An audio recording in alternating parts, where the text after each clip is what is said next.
need to get back to basics on how we're going to deal with inflation and other issues, and telling it in a much more simple way, talking about our accomplishments. But look, it isn't going to get fixed overnight. And right now, the president of the United States is Donald Trump. Republicans are in control of Congress. They're currently in recess rather than doing anything about inflation. Donald Trump was in front of the White House today claiming that he's crushed inflation, which is objectively false. If you were celebrating over the 4th of July right now, you had record beef prices, do you know what record the inflation rate prices.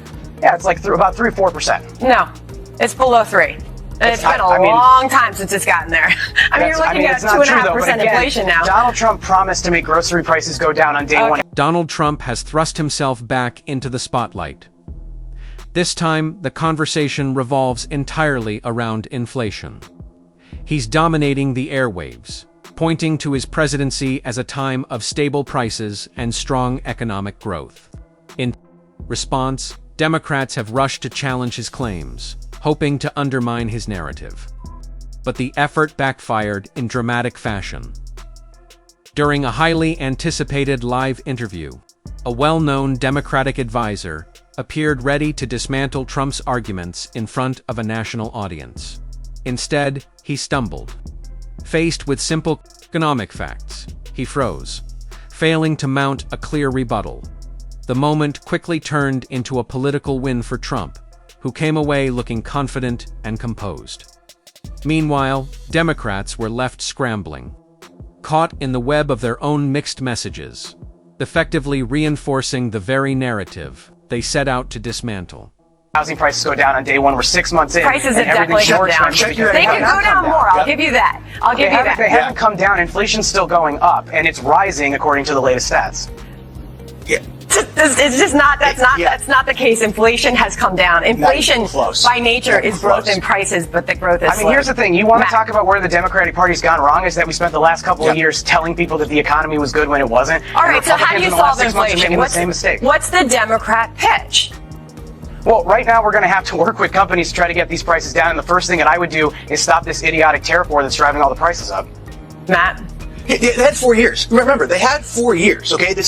Donald Trump has been president since the dawn of time. They had 4 years. They called it transitory. They didn't give a darn about it. They totally denied reality for 4 years. And actually, if you don't believe me, Democrats got embarrassed yesterday on X because they posted a chart that showed how low inflation was during the Trump years and how it skyrocketed during the Biden years, and they thought it was some sort of proof point. Again, they had 4 years to get keep in mind is that there was a global inflationary crisis. And finally, oh yeah, here we go again. Democrats didn't do enough to address it, but it's worse now than it was when Donald Trump took over 6 months ago. And here you go. Now it's our turn. You're not going to be able to gaslight the American people into believing that the economy is strong when it isn't. All right. We'll let everybody go do their homework. What followed was a political meltdown, so uncomfortable, viewers could practically feel the second-hand embarrassment. Democrats had come prepared for a takedown ready to dismantle Trump's economic record, but instead, they torched their own credibility. It all started with Mike Nellis, a former advisor to Kamala Harris, appearing on Fox News, armed with confidence and pre-rehearsed talking points. Nellis confidently declared Trump's inflation record to be objectively false. But then came the simplest of questions. Asterisk, what's the current inflation rate? Asterisk, in an instant, everything unraveled. Nellis froze, his eyes scanning for answers that wouldn't come. No number, no estimate, not even a ballpark guess. It was as if he forgot how inflation even works. But the misfire didn't stop there. In an attempt at damage control, Democratic operatives posted a chart on X, intending to highlight Trump's supposed economic failures.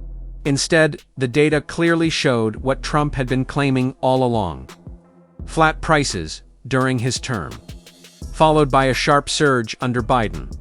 It might as well have been a campaign ad for Trump, complete with balloons and confetti. The blunder quickly crossed from political slip-up into full-blown satire. By the end, it wasn't just an embarrassing moment. It was a nationally televised, self-inflicted wound. One that Trump didn't have to lift a finger to, because the chart meant to shut down. Democrats thought they would highlight that Donald Trump has not brought prices down immediately, so they put out a graph and put on social media this. that says basically Donald Trump has raised prices since he took over. The problem is the graph tells a different story. So it's not to mention that they couldn't read the graph, but it's something deeper than that. If you're an average day American, even if you're the person that posted this, you don't go to the grocery store, you can't tell the difference between the egg prices under Joe Biden versus that. You should be able to look at your own personal experience before you post that graph. They were saying that all of these prices have gone up in 2025. That's what the headline read. But when you read the graph, the highest points were during Joe Biden's administration. And so this is the White House's response.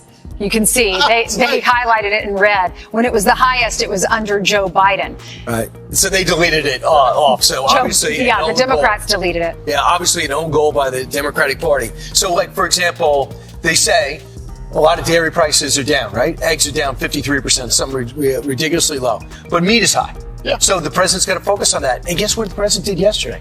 He got Australia to start buy our beef. Yeah. Trump's inflation narrative ended up doing the exact opposite. It became undeniable visual proof of his economic track record. Under Trump, inflation looked practically motionless, like a failed crypto coin flatlining on a graph. The Democrats set out to weaponize statistics and, instead, handed Trump the title of inflation whisperer. Here's what every political strategist should take to heart. Voters don't memorize charts. They feel the price of groceries, gas, and rent every single day. So when you post a graphic that all but screams, things were better under Trump, you're not scoring points, you're bleeding support. And once the chart went viral, panic set in. They deleted the post, scrubbed their lines, pretended it never happened. But the internet has a memory of its own and it's permanent. Screenshots flooded social media, preserving the blunder for all to see. What started as a simple post turned into a full-blown case study in how to alienate voters live and in real time. This wasn't just a communications misstep, it was a strategic disaster.